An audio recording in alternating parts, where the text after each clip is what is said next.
My name is Alan Gowing. I am a professor of classics and adjunct professor of history, so I have some legitimacy here at the university, and it is my task this evening to introduce Mira Green to you. A few preliminary items before I do that. This event meets on the historic and contemporary lands of the Duwamish, Suquamish, and Muckleshoot nations, and other Coast Salish peoples who call the waters and coastline of the Salish Sea home. I also want to offer a special welcome to the students of Garfield High School who are here. Welcome to you. And I also want to point out that once Mira is finished with her talk, I am going to turn the proceedings over to my beloved dean, longtime colleague, and distinguished historian of medieval England, Bob Stacey, who will oversee the question period.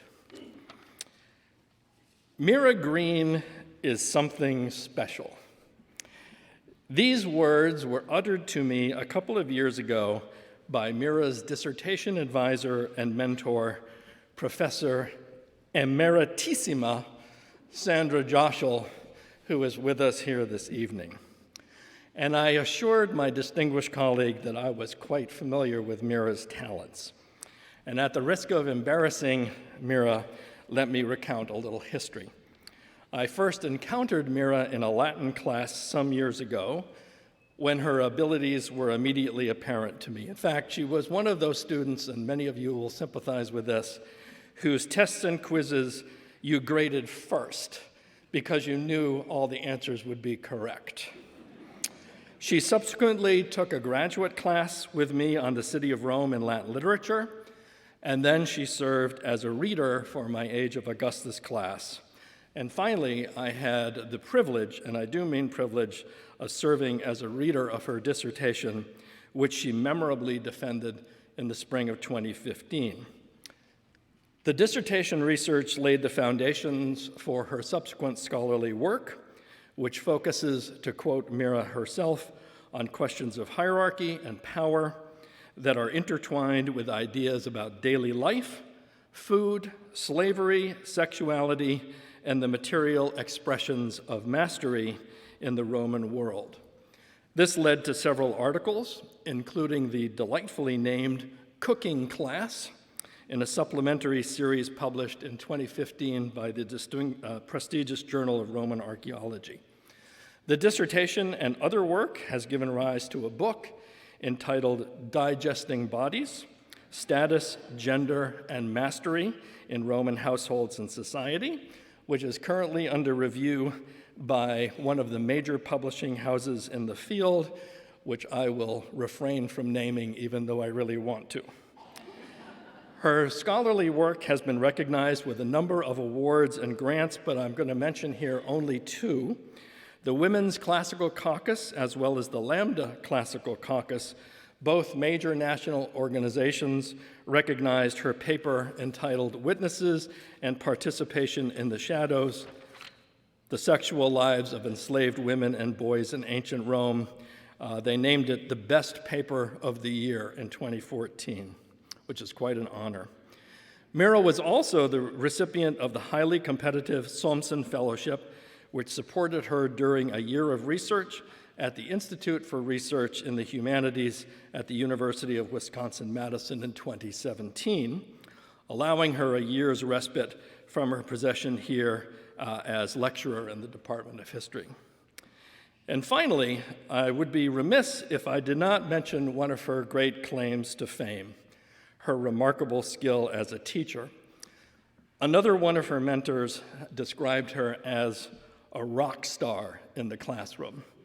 And here, too, I have personal experience, and I'm going to leave you with this last anecdote. Last winter quarter, on the first day of classes for my Age of Nero class, a student somewhat shyly approached me after class, and she stood in front of me, and an awkward silence ensued. And finally, she fixed me with her steely eyes and said, "You're not Mira Green." I admitted that I was not. And it turned out she had just finished a class with Mira, was clearly impressed, and a bit disappointed that Mira was not teaching Nero. I tried to reassure her that I would make every effort to live up to Mira's standards, and what I said next to her must have worked because she didn't drop the class. And what I said was, yes, Mira Green is something quite special. And that's my cue to get out of the way so you can see for yourselves just what I mean. And so I want you to please join with me in welcoming Dr. Mira Green, from whom you're going to hear about stuffed dormice and recreational vomiting in a talk entitled Skeletons and Dining Couches, Eating and Dying in the Roman Empire. Please welcome with me Mira Green. Thank you. Thanks.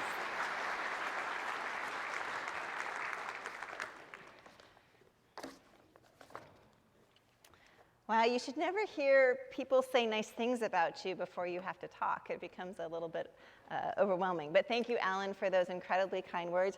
Thank you, Sandra, for being here tonight. I owe who I am as an historian to you both, and to also Joel Walker, who was on my dissertation committee as well. And I feel very fortunate to be a part of the history department. And I also want to welcome Garfield High School students. Thank you for being here tonight. And thank you to all of you for being here tonight. I am incredibly honored and excited to be here, and a little nervous, so it might take me a little bit to get my pacing right, so please be patient with me.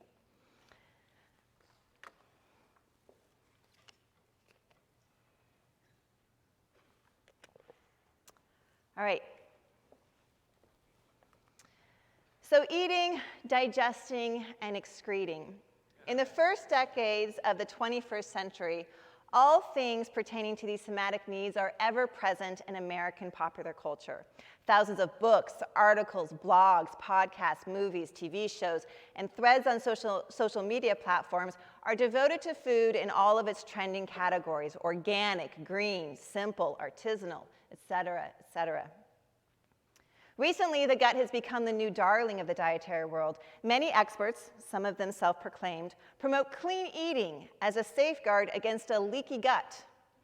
Books and articles discussing the alimentary canal and its function are popular as well. For instance, the New York Times best-selling science writer Mary Roach wrote a book about the body's alimentary canal called Gulp, and made the rounds on late-night talk shows, laughing merrily at the details of digestion. Focusing on excretion and differing cultural attitudes towards this somatic process, Rose George liked to share in her writings the surprising tidbit that human beings spend an average of 3 years of their lives on the toilet. This is my favorite bit of trivia. In the politically charged and divisive climate of politics after the 2016 US presidential election, digestion has been tied to white supremacists who tout their ability to chug milk as a sign of their racial superiority. In fact, there is so much information bombarding us about how, why, what, and where we should eat and excrete that any attempt to address all of it is overwhelming. Our current preoccupation with the body's most basic needs suggests that, considering how and why people living thousands of years ago thought about and represented somatic needs, promises to be, if not instructive, at least compelling for us this evening. So last week, my colleague, Professor Adam Warren, focused on the body within the context of Aztec rituals and as a sacred offering to the Aztec gods. Tonight, I, like Professor Warren, will focus on the body. But instead of taking you to the soaring heights of sacrifice and the sublime of the gods, I want to take you down to the most basic, essential bodily need, nourishment, and consider what it can tell us about the ancient Roman world. In fact, understanding Roman attitudes towards food and bodies can help us understand Roman attitudes towards death. Tombs were some of the most visible and public monuments in the ancient Roman world. You often find them in suburban areas of the city, located on the side of roads like you see here, represented here in the lower left. I'm not sure. This one here. Oh, geez, Louise. Actually, I don't know how the thing works. Oh, is it this? Oh, here it is. So this one is the Via Appia here. And here we see a columbarium over here. And the Via Appia is an archaeological park today located in the southern part of the city of Rome. Now, the roadside and suburban locations meant that tombs had a lot of visibility as people traveled into and out of cities and towns. Now, this is important because these memorials would have been seen and visited by many people, sometimes family and sometimes strangers. And through these visits, the memory of the dead was kept alive. Food and drink then were important to help nourish the dead. For example, the remains of food offerings have been found in Roman cemeteries, and libation tombs, like you see a reconstruction of over here, that could receive liquid offerings, have been found near some tombs as well. Now, food and liquid offerings were made to ensure the deceased were well nourished. Feasts at the tomb were also celebrated by the living relatives of the deceased. Banquets occurred on the day of the funeral, on the 9th day after the funeral, on the deceased's birthday, and on festival days for the dead during the spring and summer. And as a side note here, I should note that if you want to learn more about death rituals and religion of the family in China, please make sure to come next week to hear Professor Pat Ebree's talk. In funerary inscriptions, the dead address the living, and they often mention eating and drinking. So let's consider Flavius Agricola, this cool guy here reclining on his couch, and consider what he had to say to those who visited him after he died. He says, "My home was Tivoli. Flavius Agricola I was called. I am the one you see lying here, just as I used to lie at dinner, carefully looking after myself, for all the years fate allowed me, and I never spared the wine. My darling wife, Flavia Primitiva, died before me, chaste and attentive worshiper of Isis, with whom I spent 30 years of happiness. For consolation, she left me with her body's fruit, Aurelius Primitivus, who will tend my grave with piety and will preserve forever my resting place. Friends who read this, heed what I say. Mix the wine, bind your brow with flowers, and drink far from here. And do not withhold the pleasures of love with beautiful women. When death comes, everything will be consumed by earth and fire." So let's take this apart. Let's notice here that Flavius Agricola mentions his dining posture. He then places himself within his relationship of his family, and he creates a relationship with the readers through the advice he gives. And again, that advice is drink wine, wreath your head in flowers, and revel in love and pleasure before all things are consumed by earth and fire. Now, supposedly, in the early 17th century, this advice so angered Pope Urban VIII that he ordered that the inscription be plastered over, and he threatened anyone with excommunication who dared to repeat this verse. So risking Pope Urban's wrath tonight, I repeat Flavius Agricola's words because I hope to demonstrate that focusing on Roman attitudes towards the body and what feeds it offers distinct windows into the functioning of Roman society and culture during the Roman Empire.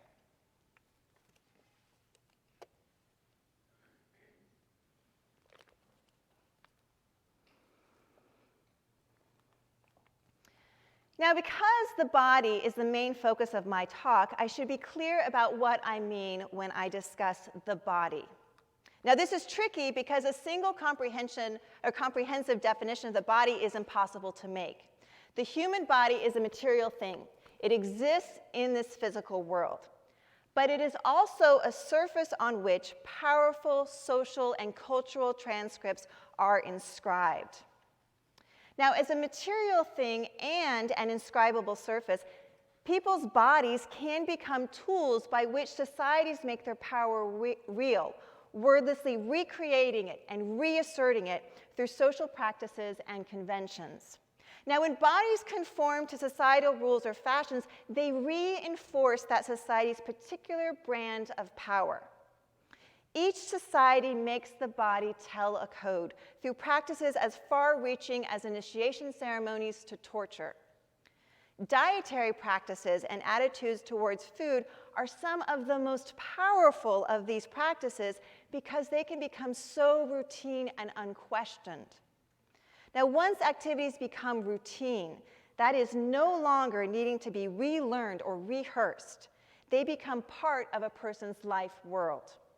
In fact, daily routines have the greatest ability to mold the way in which a person experiences the world in which she lives. All right, so how can we investigate the body as a material thing and a surface on which powerful social scripts are inscribed in ancient Rome? Well, the evidence that survives from the ancient Roman world dictates what we can say. Now, although scholars in Roman history don't have the abundance of textual sources that, say, American historians might have, luckily, our research is able to bring together various types of sources that can provide a compelling view into the Roman world. Now, specifically tonight, we are going to consider three distinct types of evidence: skeletal remains, textual evidence, and by this I mean how Roman authors were writing about dietary practices, and the physical environment of the dining room, particularly the dining couch. Now, I should note that these three types of evidence that we are going to look at suggest different things about the ancient Roman world. In fact, these different types of evidence do not easily come together, but when they are stitched together or they are set side by side, a more complicated and complete picture emerges. So through an examination of these different types of evidence, I will argue tonight that the globalized nature of the Roman Empire set off Latin authors' sensitivity to bodily behaviors. Now, whether conscious of it or not, elite Roman men tried to define their role in a continually shifting social and political environment through attitudes towards eating and the practices that were associated with it.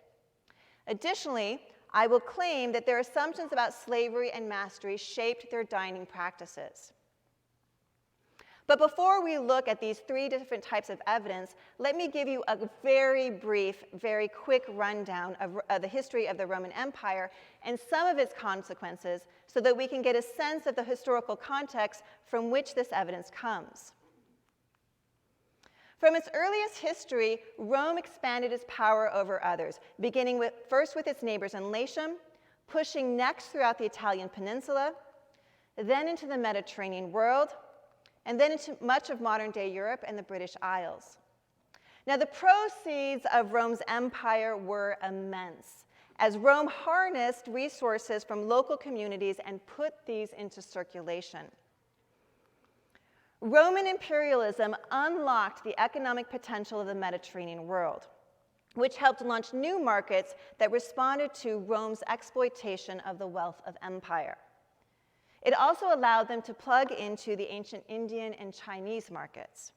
Now, redistribution of wealth and economic resources was the single most dynamic aspect for the growth of Rome's economy. And land and human property were some of the most fundamental resources that were redistributed. And Rome's conquest over its neighbor in wider regions often resulted in colonization and enslavement. In fact, Rome's conquest of the Mediterranean world was the founding of one of the largest slave societies in history.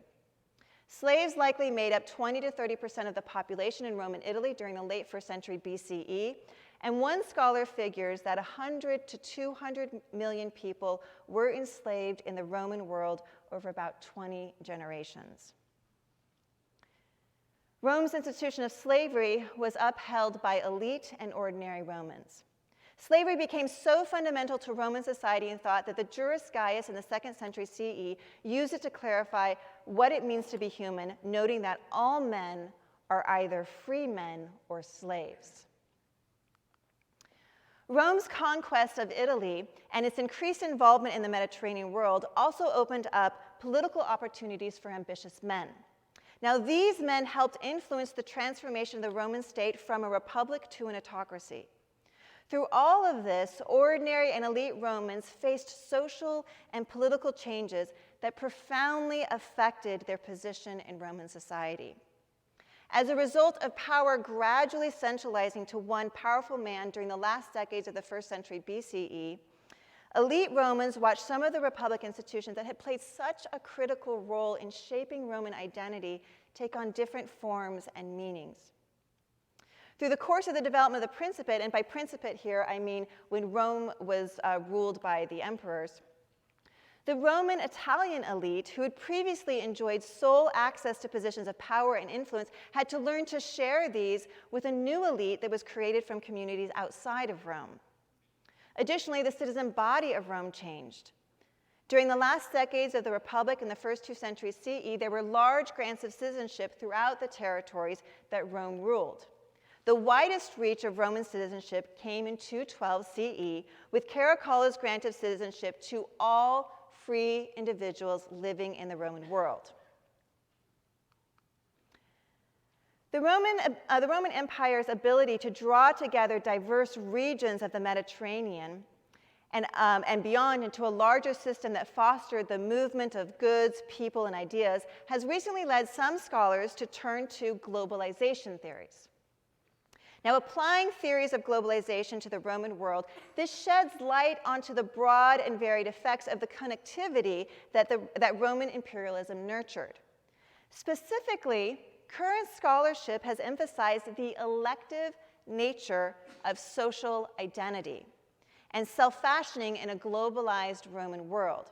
And it has also shown that opinions about food in some Roman authors' work indicate this intensely intimate response to the effects of an increasingly connected Mediterranean world. Okay, so that's the history. So with this historical context in mind, let's now jump into the evidence and start with the material body.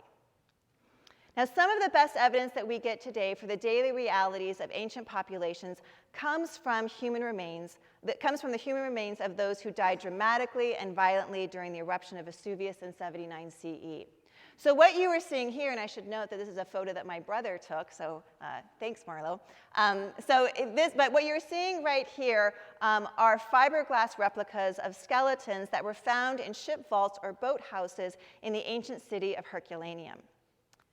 Now, Herculaneum was located on the Bay of Naples, and like Pompeii, Oplontis, and Stabia, it was caught in the deadly eruption of Vesuvius. Now, skeletal remains in combination with funerary inscriptions allow us to piece together some broad outlines of these ancient Roman lives. For instance, the average life expectancy for a person in the Roman world was about 25 years of age.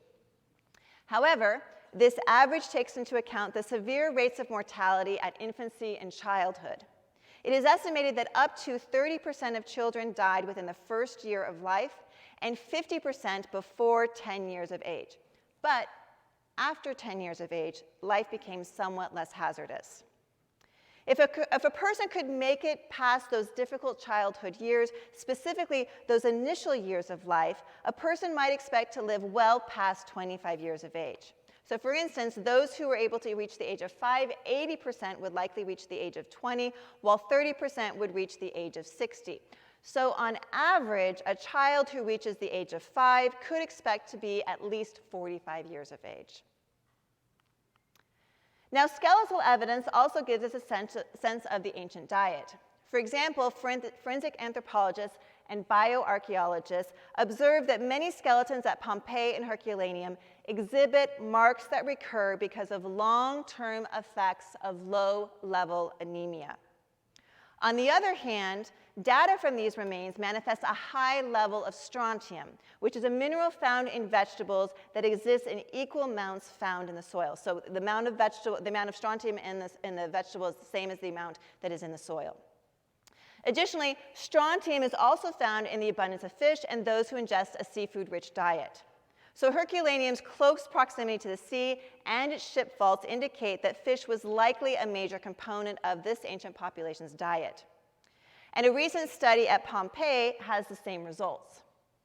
Now, skeletal evidence of low-level anemia coupled with high levels of strontium suggests that ancient populations in Herculaneum and Pompeii regularly consumed a vegetable and seafood-rich diet, but they did not eat iron-rich meat as often.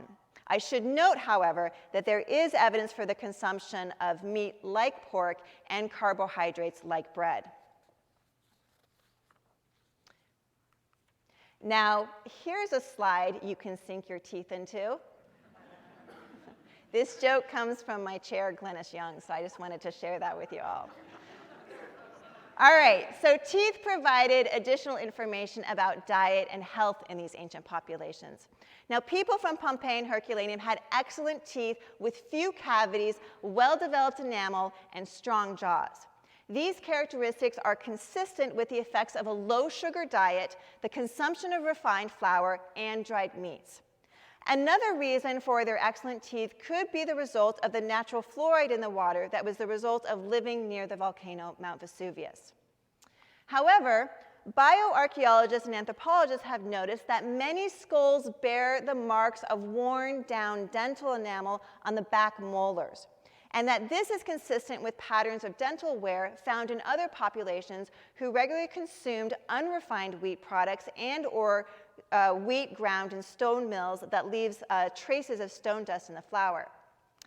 And this makes sense when we look at the remains of bakeries found in Pompeii and Herculaneum. So what you're seeing here is a bakery from Pompeii, and these are some of the millstones, and you see this kind of square hole at the top of the millstone. This would have been filled with a wood beam, and this would have been pushed by either slaves or donkeys in order to grind the grain, and then the flour would have been gathered here down at the bottom.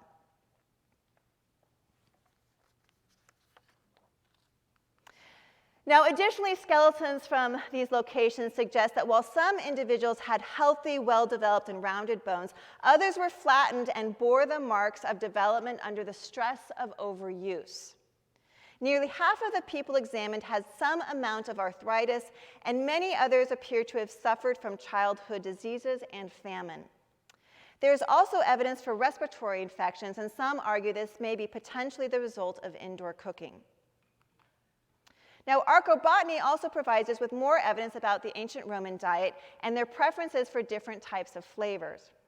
Now, there's been a recent study on the types of food and plant remains in the northern Roman provinces, which include modern-day Germany, Denmark, Switzerland, the Netherlands, France, and Great Britain. Now, this study reveals that 56 condiments, fruits, vegetables, and nuts that were largely absent in these areas begin to show up with much greater frequency after contact with the Romans and then integration into their empire. The most frequent flavors introduced into the northern provinces were coriander, celery, and dill. Mediterranean fruits such as grapes and figs were also imported, as well as dates, and there's also found different varieties of apples than those that were already cultivated in that region.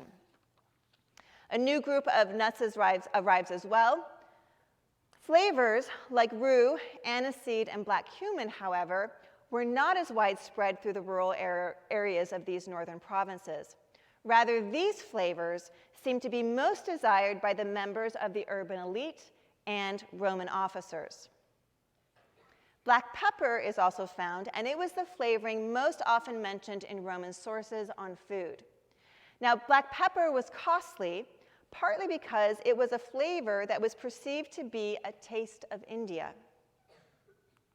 Now, widespread trade with India began in the 1st century CE, and Rome's taste for silk, spices, and other items resulted in them exporting precious metal out of the Mediterranean world in exchange for these luxurious items from India and China. Archaeological excavations in Potamon also indicate that in addition to precious metals, Romans exported wine and to a lesser extent olive oil to India.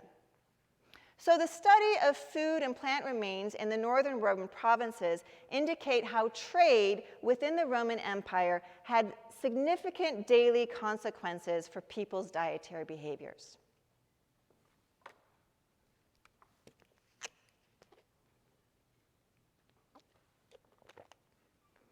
Okay. So now that we have some of the broad outlines for lifespans, diet, health, and access to certain types of food and spices, we can now begin to consider how some Roman authors wrote about eating and dietary practices.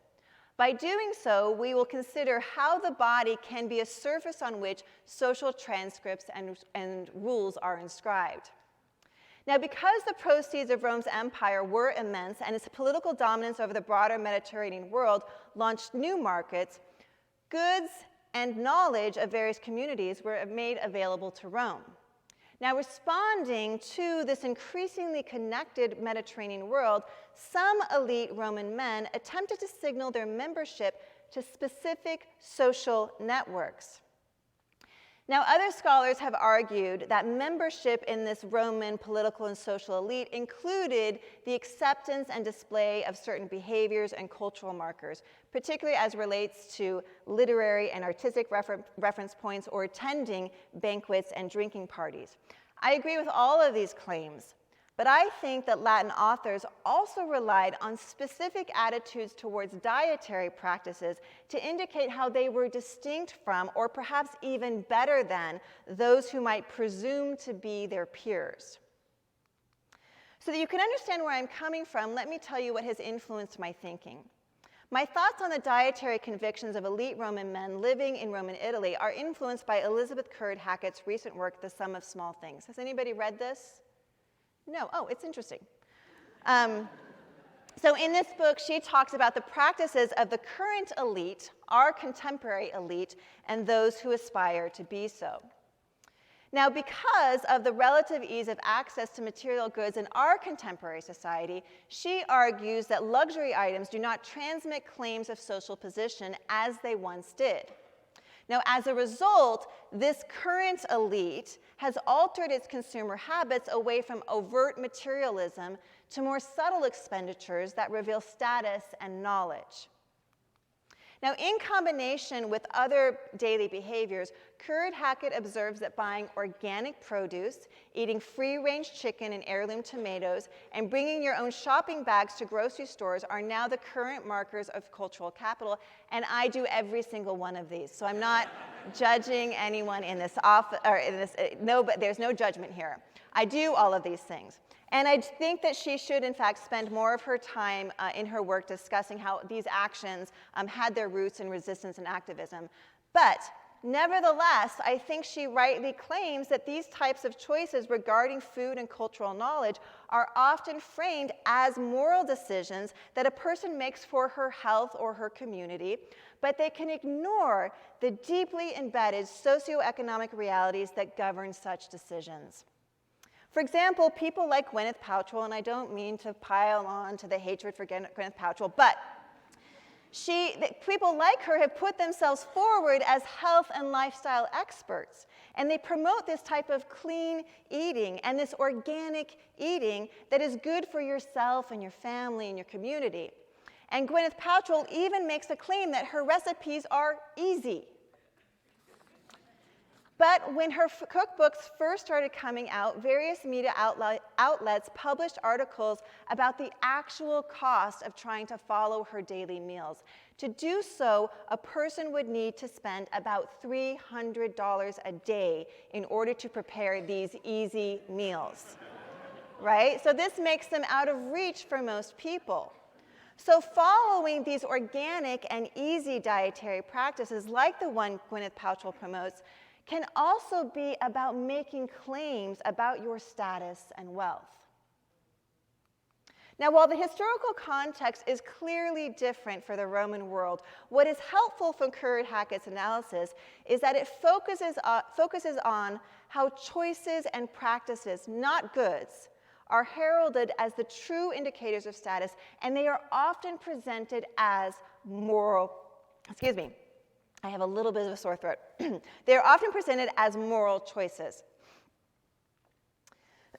Now, it is in fact particularly striking that within this diverse, interconnected, and often messy world, elite Roman authors living in Roman Italy give almost continual commentary on their own or others' dietary practices. And their praise for simple food and humble dietary practices, especially their own diets and eating habits, brings out the moral uprightness that is closely associated with good upper-class men.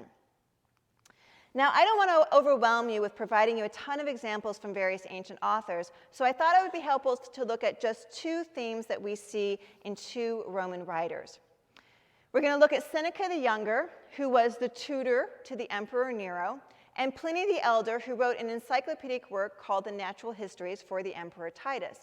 So we are talking about two men who were plugged into the social and political elite of the Roman world. Okay, so let's consider what Pliny the Elder claims. The most wholesome nutriment for man is plain food. An accumulation of flavors is injurious, and still more so if heightened by sauces. All acrid elements are difficult for digestion, and the same is the case if food is devoured greedily or in too large quantities. Food is also less easily digested in the summer than in the winter, and in old age than in youth. The vomits which man has invented by way of remedy for this evil render the body colder and are more particularly injurious to the eyes and the teeth. Now notice this focus on this idea of plain food as wholesome, but he also points out that lots of flavors and sauces cause harm to the body. Also notice that he aligns poor digestion, indigestion, with dietary practices that he thinks are bad, eating greedily and too much. And he also claims that vomiting up food as a remedy for greedy and excessive consumption is evil. So we're getting here a lot of moral language around food and dietary practices. Now, Seneca the Younger, in one particularly cantankerous moment, and I have to say that Seneca the Younger drives me insane. I find him very grumpy, but he is nevertheless incredibly fascinating. So he says, if I had not been admitted to these studies, it would not have been worthwhile to have been born. Why should I rejoice in being placed among the number of the living, so that I might filter food and drink, in order that I restore this diseased and soft body, which would soon die unless it were immediately filled, and that I might live as an attendant on a sick man, so that I might fear death, for which we are all born? Take away this invaluable prize. Life is of not such great worth that I should sweat or burn. So seeing no value in the body or its somatic needs, Seneca collapses it into an undignified container for food, a thing unworthy of the physical effort to maintain it. Eating and drinking have no purpose for him, nor do they give any pleasure. They simply continue the body's life, whose ultimate fate is disease and death. Subordinating the body's needs to that of his mind, he declares it solely through mental pursuits that he has found the merit in living. So again, this moral language is wrapped around food. Now, many ancient authors interpreted the economic development of Rome's territorial empire through the lens of luxury's disastrous influence on society. It is from these elite Roman authors, that we get this common modern view of Romans as gluttonous eaters who vomit up everything they eat in order to continue eating. Now, elite authors often attack people who preferred more complicated dishes or flavor profiles as being slavishly beholden to their bodies and spending money on frivolous, immoral pursuits. For example, Seneca the Younger paints this vivid picture of a gourmand's poorly digesting body. So again, let's take this apart.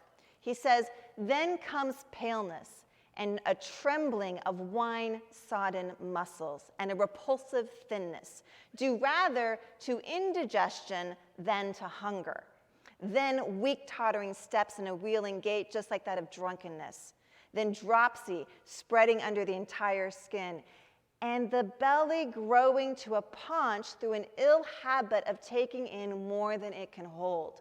then yellow jaundice, discolored countenances, and bodies that rot inwardly, and fingers that grow knotty when joints are stiffened, and muscles that are numbed and without power of feeling, and palpitations of the heart with ceaseless pounding, and he goes on for a while. And then he gets to this part: why should I mention the other innumerable diseases, the tortures that result from high living? So notice the gourmand's body is simultaneously thin, pallid, weak, sick, riddled with ulcers, yet somehow is able to maintain a distended stomach that exposes indulgent living. Seneca is also quick to point out that the body's thinness is not the result of hunger, but of an inability to process food and useless consumption. For Seneca, also, notice that indigestion is the disease of the rich who reject living in accordance with a specific type of upper-class morality, which again we've seen focuses on a diet of simple food. Those who reject this simple diet and indulge in luxurious food, he warns, must endure the physical side effects.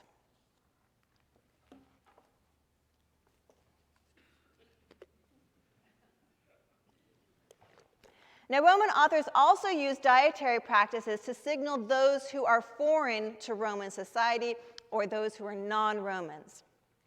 Now, mentioning the various types of people living in the known Roman world and the unknown parts of the world, Pliny the Elder generally includes observation about the types of things foreigners consume in order to foreground their strangeness and their wildness.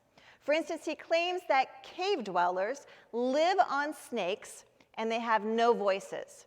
They can only squeak, which makes their cave society entirely devoid of conversation. Surrounded by wastelands of savage beasts that hunt human beings who are as wild as they are, he claims that the Scythians, and the Scythians are an ancient nomadic people who lived in the area from the Black Sea and throughout Central Asia. He claims that the Scythians are cannibals. In another section, Pliny cryptically remarks that the regions he's going to presently detail are purely imaginary.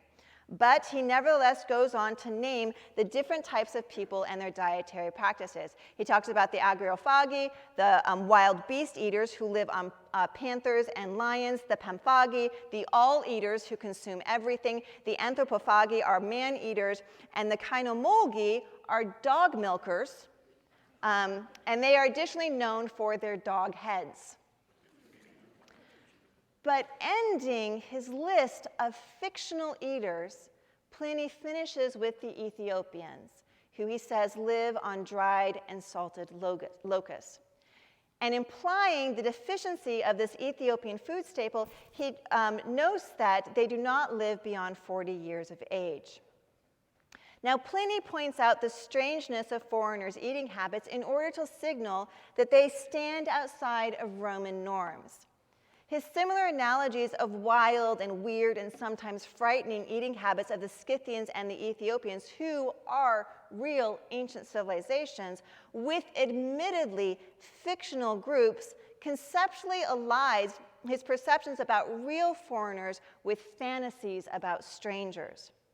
Many of Pliny's foreigners internalize the wild world through their diet, which thereby distances them from Roman civilization. Thus, elite authors in the first 2 centuries CE used a person's diet and eating habits to categorize a person's standing in Roman society. They modeled upper-class behaviors by continually remarking on the simplicity and moderation of their own dietary choices. Not only that, it seems that they hoped that the noticeably large belly of the gourmands they criticized would quickly and vividly distinguish those who indulge in luxurious food from those who ate the simple diet. Additionally, through the descriptions of some non-Roman diets, elite authors revealed their distrust and their discomfort with people who do not conform to Roman notions of civilized behavior. In effect, choices in diet and the physical effects of those choices on the body became ways to distinguish the performance of wealth and status that separated the truly powerful Roman man from the one who falsely wore the garb and ate the grub of luxury.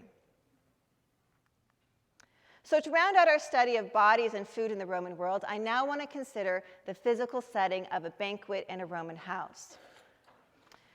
Now, I'm interested in how the materiality of bodies came together with other objects in dining areas to inscribe different codes of status on bodies of those in attendance. Now, Roman literary sources describe private banquets as opportunities for a host to impress his guests with food, luxurious tableware that you see here, and diverse forms of entertainment. Dining areas in Roman homes were important for the reception to the guests, or of the guests to the house. So they often had finely painted walls, floor mosaics, stucco reliefs, and artwork, and some fancy furniture. Now, the Romans reclined on dining couches while eating. A dining room typically held 3 broad couches, each of which seated 3 individuals, which allowed for a total of 9 guests. The couches were arranged along 3 walls in the room in a U shape, and in the center of this was placed a single table that was accessible to all diners. And in some cases, there might be some instances where individual tables were also given. Now, seating at the banquet was hierarchical, the central couch holding the greatest prestige, and it was likely offered to the guest of honor. Couches were frequently made of wood, but there are also more opulent versions with fittings made from costly materials such as ivory and bronze. Now, unfortunately, because couches were made out of perishable materials like wood, there are only a few examples that have survived. For instance, the remains of the couch found in the Pompeii collections and the reconstructed couch on display at the New York Metropolitan Museum can provide a general sense of the size and design of these items. So let's now consider who would use these couches and how they would have interacted with them. Now, we get a sense of how these couches were used from Roman wall paintings and funerary monuments. So, for example, if 2 people were reclining on the couch and they were represented as a man and a woman, you can see how the design of the couch created this intimate and physical relationship between a man and a woman. And usually the woman is in the front with the man's body kind of curling around her. Oopsies, I do this before. Oh, there we go. Okay.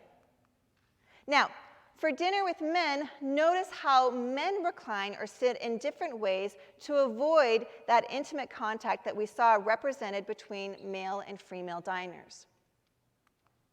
A slave attendant, however, would have a much different physical experience in the dining room. So the visual language of Romans employed to represent dining scenes tells us a lot about these interactions that occurred between free and enslaved individuals. So for instance, if we look more closely here at the painting from the House of the Triclinium, we see that it shows slaves assisting in diners. Now why do I keep doing this? I'm sorry. Oh, this is the thing I need to push. So one slave here is holding up a man and bearing the weight of that man, and it's probably kind of burdensome for him. We have another slave here who seems to be reaching out and offering a cup to one of these diners. We have another slave down here taking off the shoe of this diner, and we have another slave here wrapping his arms around this central bald diner who's looking out towards all of us. Now, when you notice here, what we should notice here is notice that all the slaves are kind of caught in activity. They're caught in motion, and their bodies are kind of crouching or extending throughout all of this, suggesting, again, movement here. But all of the diners recline or sit, and it seems that their inactivity, or at least their posture, their pose of leisure, is maintained by here the work of the slaves. And notice as well, too, that each diner is making eye contact with another diner or they are making eye contact with the external audience. But none of them make any eye contact or observe all of the labor that is being put into action for them so they can be able to enjoy their dinner. So in effect, their lack of acknowledgement of the slave's labor indicates how expected and how normalized this type of labor was within the dining setting. Now, the association between motion and attendant is not specific to Roman Italian homes, but is also found in the provinces as well, as is seen in this mosaic here from Tunisia, which is on display in the Louvre in Paris. Now, in its original setting, this mosaic likely covered the floor of a dining room in a wealthy North African home. And note here we have our central figure who is walking in clothing that exposes part of his body, and we have him here carrying a tray of bread or pastries. And note too, again, like his body is caught as though it is in motion as he seems to be stepping forward. And all of the people all the others that are represented in this mosaic are similarly caught carrying things and in motion in this kind of loosely choreographed procession here. Now, in effect, this mosaic confirms that constant motion during a meal wordlessly communicated the realities of domestic hierarchies to both diners and attendants. Diners maintained an open and expansive pose of leisure while passively or actively noting the actions and actors put into motion in order to help them maintain their inactivity.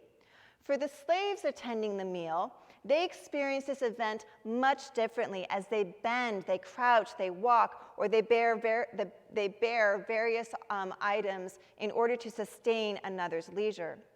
In essence, the setting of the private banquet put on display an enacted spectacle of domestic hierarchies that established, reaffirmed, and continually recreated different physical experiences for free and enslaved people inside the Roman home.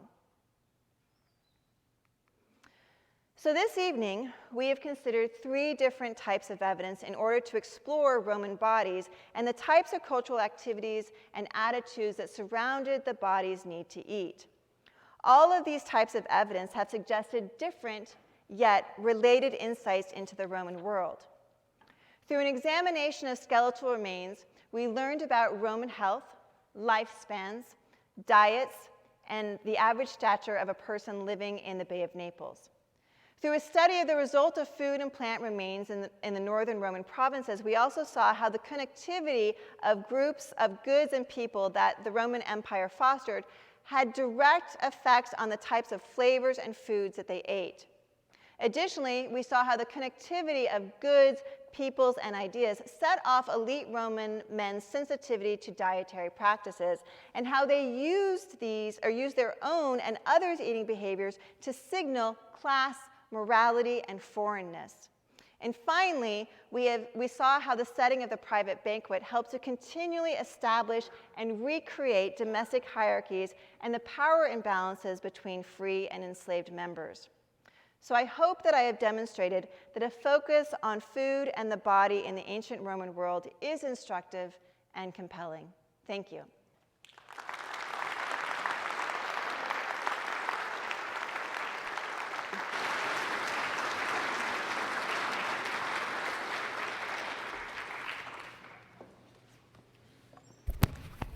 All right, Mira, thank you very much indeed. All of you will have cards that were handed to you when you came in. If you have a question, I'd ask you to write that question on the card, and we have people going up and down the aisles to collect them. And I'll give you a minute or two to do that, and we'll then sort through the questions. We won't be able to ask all of them, but we will ask some of them of Professor Green. While we're doing that, I get the chance to ask the first question. And I guess, well, let me start with lead poisoning. Lead poisoning, oh no. The one thing that as a child I thought I knew about the Roman Empire. Where does the scholarship on that stand at this point? Yeah, so I think, I am not 100% where it all stands, but the last thing that I read on lead poisoning is that, there was this kind of idea that there was lead poisoning. This kind of led to higher rates of infertility, that led to the decline of the Romans' population, all that stuff. But I think where it stands now is that while they did have lead pipes in some cases, there was hard water going through these lead pipes that led to buildup on that. So the effects of actually lead being in the water supply was not as high as people originally kind of claimed it was. Yeah. So that's where I think that it is now. I feel like it's still there. There might be issues of kind of lead entering into the bloodstream because of the makeup that some people would use. Right. But as I think that was kind of overplayed, and I think that where the scholarship is now is it's kind of taken a step back from that. Yeah, yeah. All right. Okay. Is this a question from one of the high school students? We're not sure. Okay. Do make sure to give us some questions. Dr. Green, what sparked your interest in diet, digestion, and hierarchy? This is a good question. So I think there's a couple things that sparked it. First, when I was 14, and this is when so when I was 14, or maybe 13 or 14, actually I can't really remember. It was when I was younger. And we, in our home... Only by a few years. Yeah, only by a few years. It was in a period where my family was getting the National Geographic. And I remember seeing the pictures of these skeletons and just being I just wanted to know more about that. And I actually share this all the time with my students as a way kind of to try to say, hey, look, if you follow your passion, you can do what you want to later on in life. And so I was sharing this with my students recently, saying, this image here was the thing that got me excited about becoming a Roman historian. And they all looked at me like I was crazy. And at that moment, this is the first moment, this just happened a couple weeks ago, first moment in my life that I was like, maybe I was a strange kid. So, so I think it started that. And I should finish this story too, that as my advisor, Sandra Joshua, was cleaning out her office, she brought to me this issue of the National Geographic.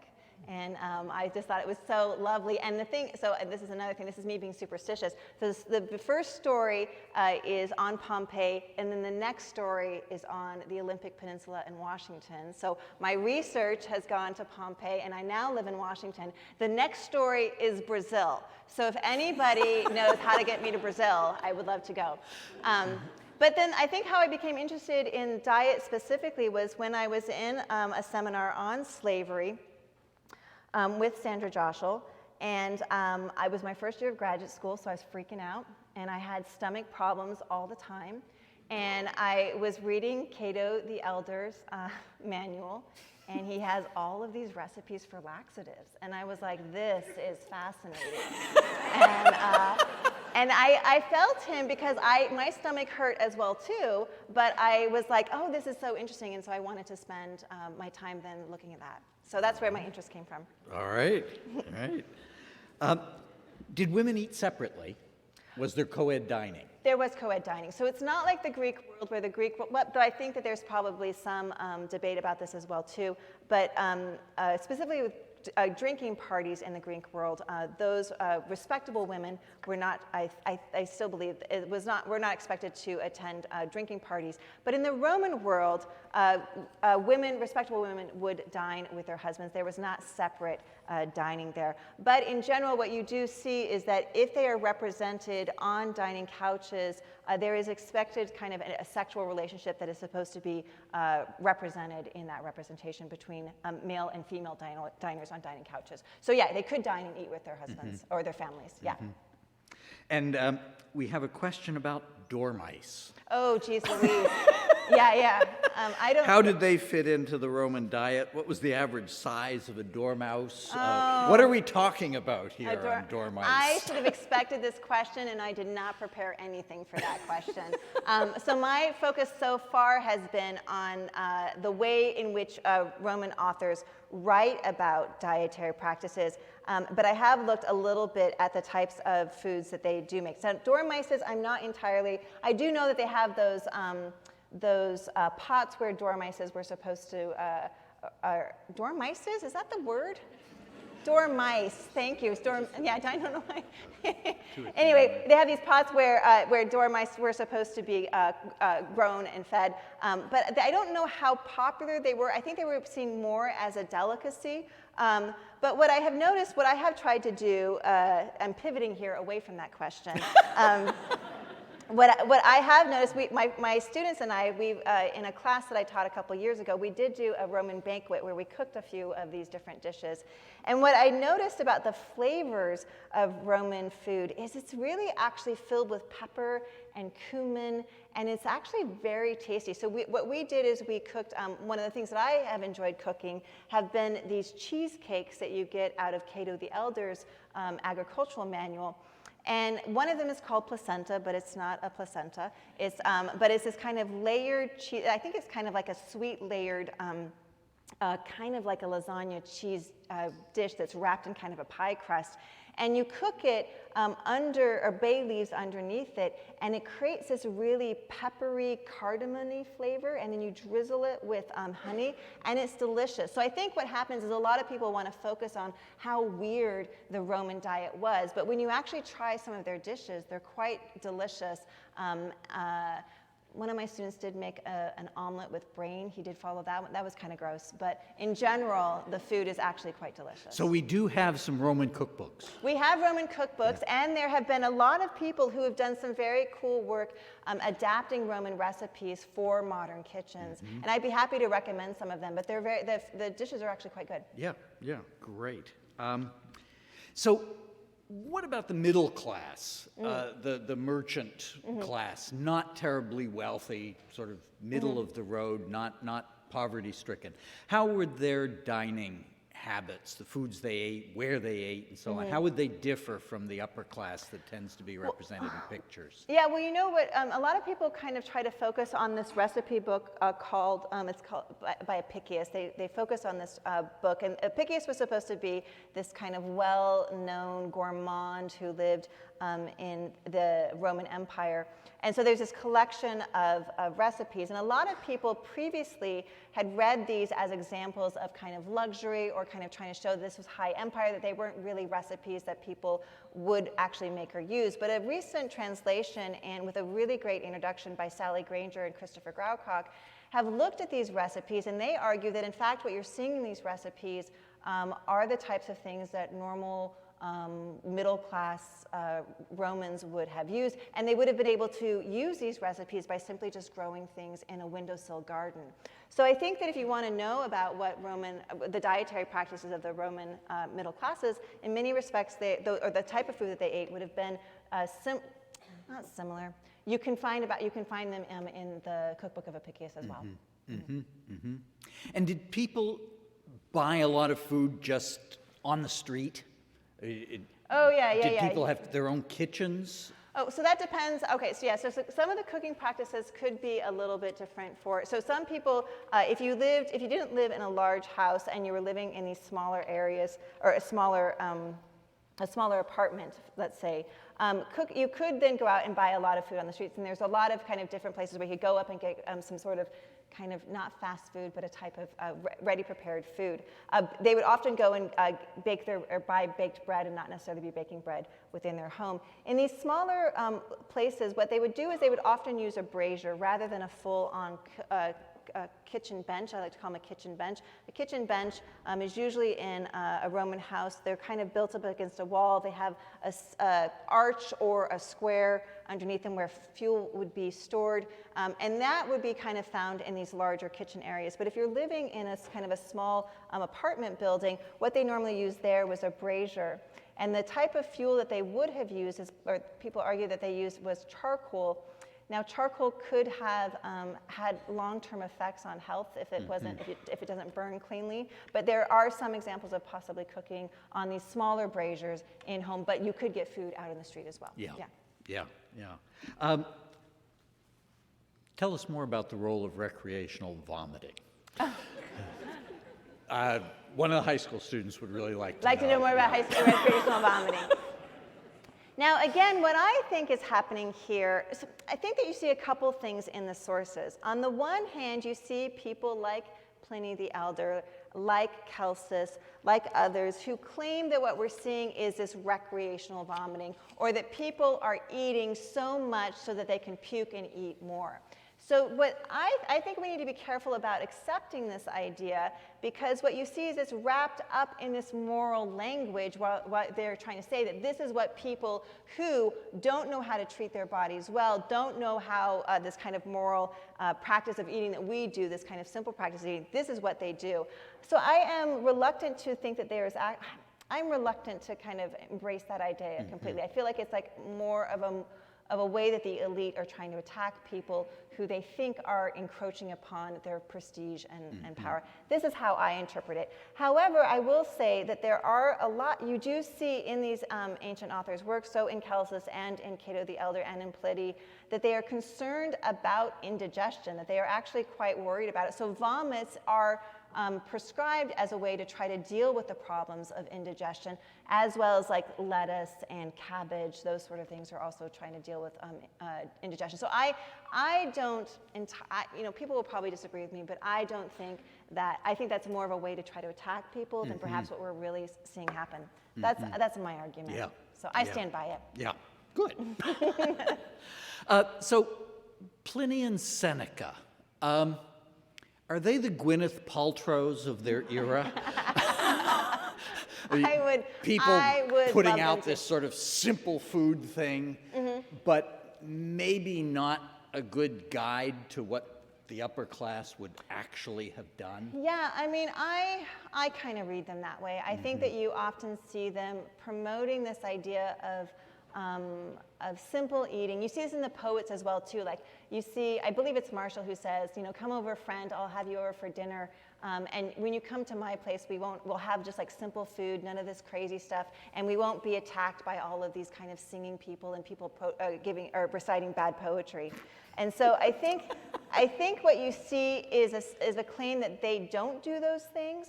But I also wonder, the thing that I am thinking about all the time is, as they are kind of attacking these other behaviors, is this showing us there's just this very different way that many Roman people are embracing, that there are people that as they come into contact with more cultures, more eating behaviors, that they are curious about that and they take that on and they start to try to enjoy that. And in some ways what you see is these elite authors attack that and then say we need to go back to the way that our ancestors used to write. I wonder if it is in a response to globalization, or a more globalized world of the interconnected Roman Empire. And all the luxuries that brought with it. Yeah, and well, the claims that they have against luxury, again, I'm wondering here if it isn't just a different way of starting to understand how to live in the Roman world. So I'm resistant to accept this claim of luxury. I think there's something else going on there. But, One final question. The vomiting certainly brings to mind bulimia. The excess drinking brings to mind alcoholism. Are there any ways in which evidence survives to get at sources that would tell us whether these were significant problems in the Roman world? I don't know about bulimia. I don't know if I can answer that one. And I don't know if we can answer the question about like alcoholism or addiction. I think that's an interesting question, but I don't know if we can, if I can answer it. But you do see some ancient authors talking about the excessiveness that they think other people indulge in. But again, this can be wrapped up in questions about class and in questions about foreignness. Right. So again, I don't know if we can get, and I don't know if they were thinking about those. They were thinking in that term about those things. Yeah. But, yeah. Very good. Well, thank you all for being here tonight. Thank you for your questions, and thank you, Dr. Green.